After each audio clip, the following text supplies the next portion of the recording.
And joining me now to discuss BTC price and other Bitcoin news is our Week in Review panel, CoinDesk Managing Editor of Technology, Christy Harkin in Toronto, as well as Managing Editor of Markets, Brad Cowan in Austin. The Dream Team, hello, welcome. Happy Friday. Nice to see you again, Christine.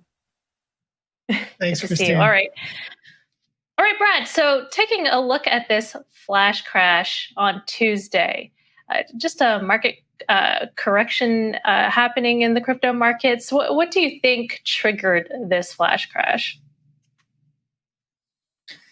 Well, there's a lot of different lines on that, but the kind of the main line was that it was a little bit of expression of disappointment over the El Salvador thing. I mean, maybe I would compare it to kind of, what happened in the market when we had the halving in May of 2020, and there wasn't really anything exactly that people thought specifically would happen when this event arrived.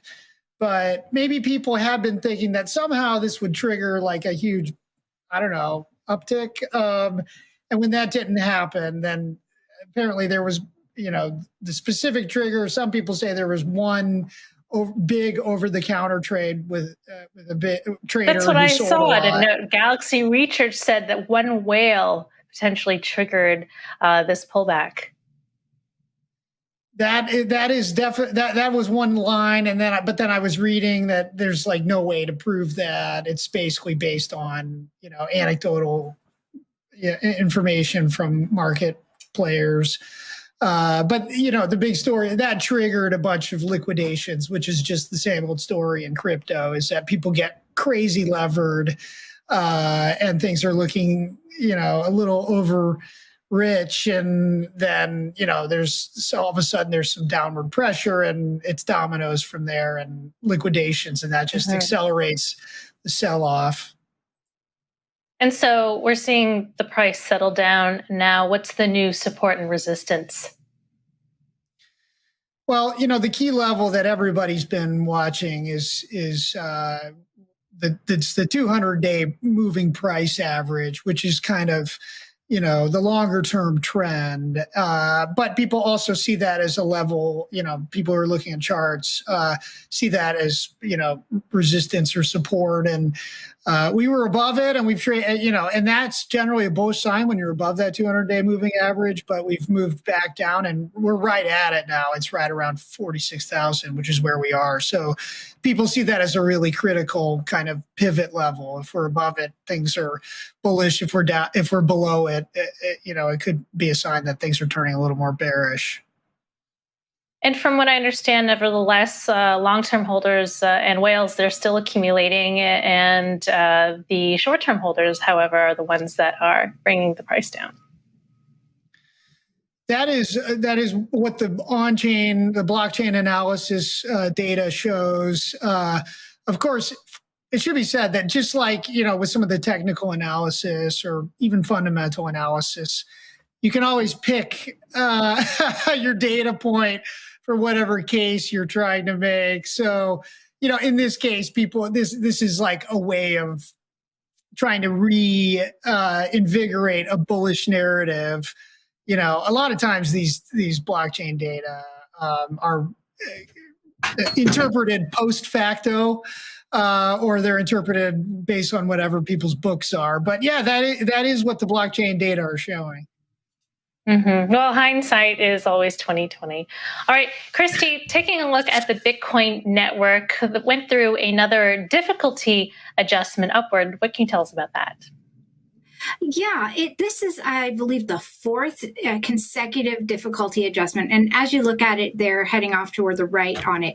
What we're seeing is that as more miners are coming back online, more hash rate, it requires a rebalancing, because otherwise, in fact, I think during the month of August, blocks were being found somewhere between 8 and 9 minutes apart, and the ideal is 10 minutes apart. So the difficulty adjustment is having a difficult time adjusting to the new hash rate coming on. It's faster than it should be. So we're going to keep seeing these difficulty adjustments happening. It's still profitable for miners to be mining even with the higher difficulty because the price of Bitcoin is also going up. We still, though, have less hash rate than we did before the Chinese miners were taken offline in the spring. Those miners, some of them are coming back on, but also what we're seeing, and I think I spoke about this a couple weeks ago too, is that the North American miners who were already ramping up their own capacity are getting the back orders of miners delivered to them, and they're getting them online now. So that infrastructure is slowly coming online and taking place. And we're seeing that reflected also in the hash rate. And that until that levels off, we're going to keep seeing the difficulty probably going up. And it's going up faster than anyone actually expected it to as a recovery from when the Chinese miners dropped off.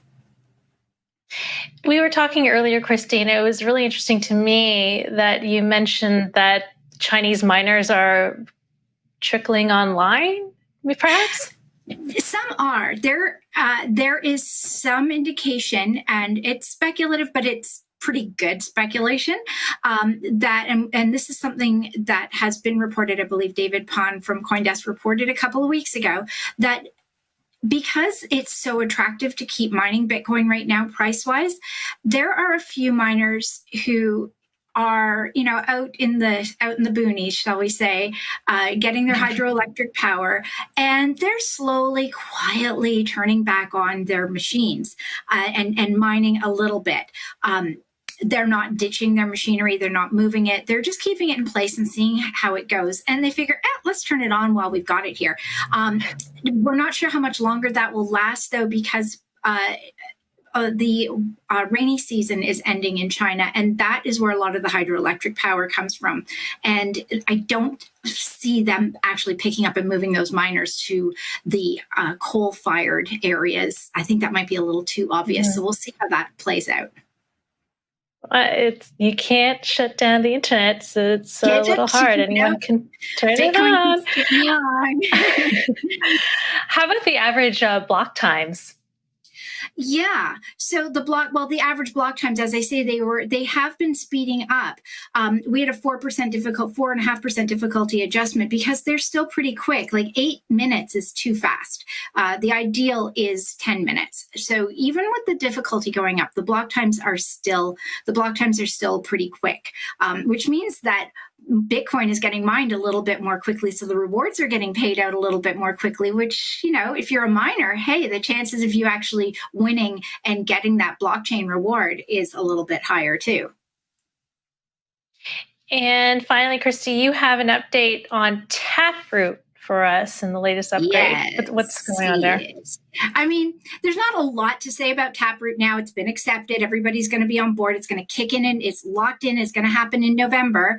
But it still requires that the nodes that are running the network, they still have to adopt it. They still have to upgrade their systems in order to enforce the new system that includes Taproot.